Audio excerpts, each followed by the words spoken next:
Assalamualaikum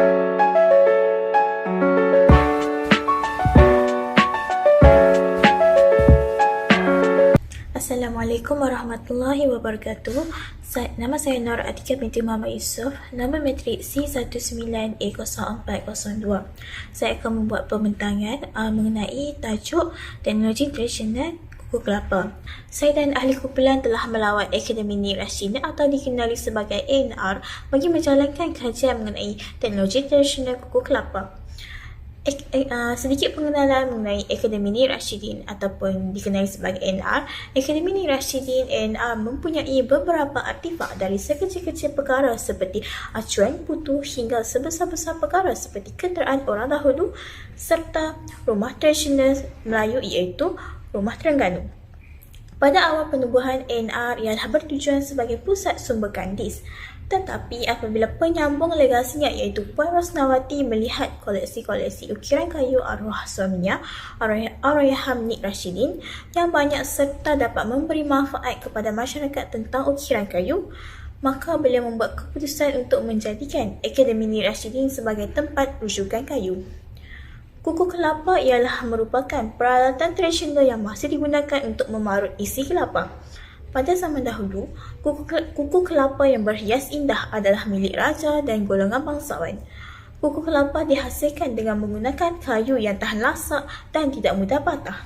Kukuh kelapa juga merupakan alat masyarakat Melayu tradisional kerana kebanyakan resepi masakan orang Melayu menggunakan santan kelapa. Seterusnya, kita masuk kepada fungsi kukur kelapa. Secara umumnya, kukur kelapa mempunyai dua fungsi, iaitu fungsi moden dan fungsi tradisional. Bagi fungsi tradisional merujuk kepada aktiviti memarut isi kelapa untuk mendapatkan santan. Tidak nafikan, masyarakat Melayu pada zaman dahulu memang menggunakan santan untuk memasak lauk pauk harian. Oleh itu, kukur kelapa ini merupakan salah satu alatan yang penting ketika di dapur oleh masyarakat Melayu pada zaman dahulu. Fungsi kedua iaitu fungsi secara moden. Secara moden, pada masa kini kita dapat lihat bahawa kukur kelapa ini tidak lagi digunakan untuk memarut kelapa kerana adanya mesin kelapa yang lebih moden dan memudahkan aktiviti orang ramai. Jadi fungsi untuk kukur kelapa moden adalah kebanyakannya dijadikan sebagai perhiasan. Oleh itu, wajarlah sekiranya peralatan kukur kelapa ini dikekalkan hingga ke masa akan datang supaya generasi akan datang dapat melihatnya lagi. Kerana nilai-nilai estetik dan reka bentuk kukur kelapa yang unik dengan fungsinya yang sangat berguna dapat diberikan manfaat kepada generasi seterusnya sekiranya mereka berminat untuk menggunakan peralatan-peralatan tradisional seperti ini. Reka bentuk kukur kelapa yang mempengaruhi fungsinya adalah dapat dilihat. Contohnya, daripada kukur kelapa tradisional. Kukur kelapa tradisional, reka bentuknya adalah sangat ringkas dan tiada unsur-unsur estetika padanya. Ianya hanya selembar papan kayu yang dijadikan bentuk kekuda iaitu bentuk asas kukur kelapa pada zaman dahulu. Oleh sebab itu, fungsi kukur kelapa yang dahulunya digunakan sebagai peralatan dapur yang amat penting untuk memperoleh santan, kini pada zaman moden berubah kepada fungsi lebih kepada peralatan perhiasan kerana ianya terdapat unsur estetik dan nilai warisan yang tinggi. Hal ini dikatakan demikian kerana kebanyakan penghasilan kukur kelapa pada zaman kini dijadikan untuk bahan jualan dan struktur kukur kelapa itu sendiri diletakkan cat, diwarnakan dan dengan terdapat unsur-unsur nilai estetik pada reka bentuk kukur kelapa. Oleh sebab itu, penggunaan kukur kelapa pada zaman moden ini lebih kepada perhiasan, bukanlah untuk penggunaan di dapur. Dan itulah sedikit sebanyak mengenai fungsi kukur kelapa pada zaman dahulu dan sekarang, iaitu merangkumi tradisional dan moden. Assalamualaikum warahmatullahi wabarakatuh. Saya Ilham Sarah binti Cik Zakaria, nombor matrik C19A0144. Baiklah, saya akan menerangkan sedikit tentang bentuk kukur kelapa. Kukur kelapa adalah alatan memasak yang digunakan oleh masyarakat dahulu, iaitu alatan memasak tradisional. Ianya diperbuat daripada kayu. Kukur kelapa digunakan untuk memarut kelapa dan juga pengguna haruslah menaiki ataupun duduk di atas pengukur kelapa ini untuk memarut isi kelapa.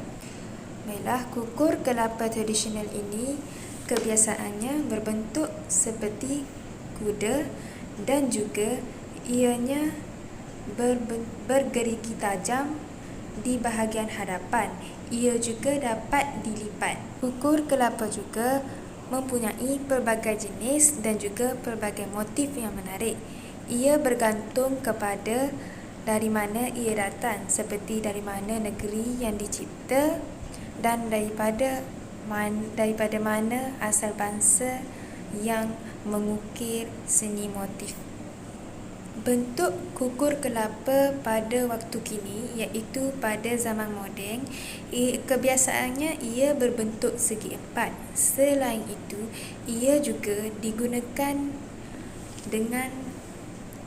diperbuat daripada logam dan juga haruslah mempunyai elektrik.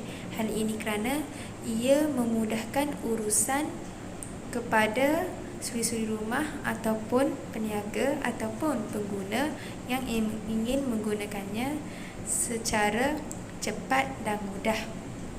Kukur kelapa yang dicipta pada waktu kini memudahkan urusan dan mempercepatkan penggunaannya kepada pengguna sama ada daripada isi padu yang sedikit maupun banyak.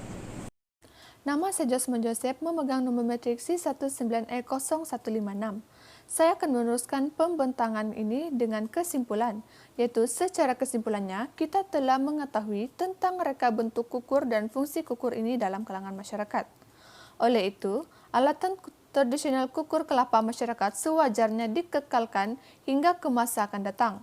Hal ini kerana setiap perubahan reka bentuk kukuran ini telah memberi penambahbaikan terhadap fungsinya. Walaupun kurang penggunaannya pada era moden, tetapi keunikan kukur kelapa ini mempunyai nilai yang sangat tinggi jika dilihat daripada aspek warisan. Kemunculan teknologi yang lebih memudahkan aktiviti memarut kelapa memang tidak dapat bersaing dengan mesin memarut moden. Akan tetapi, nilai estetika hasil daripada reka cipta masyarakat Melayu terdahulu akan terus dimartabatkan dan kekal hingga ke masa hadapan jika dipelihara. Oleh itu, diharapkan kepada semua masyarakat untuk menghargai dan juga memelihara warisan yang sudah dijadikan sebagai warisan yang bernilai dan menjadi cerminan kepada sesebuah masyarakat. Sekian dan juga terima kasih daripada saya.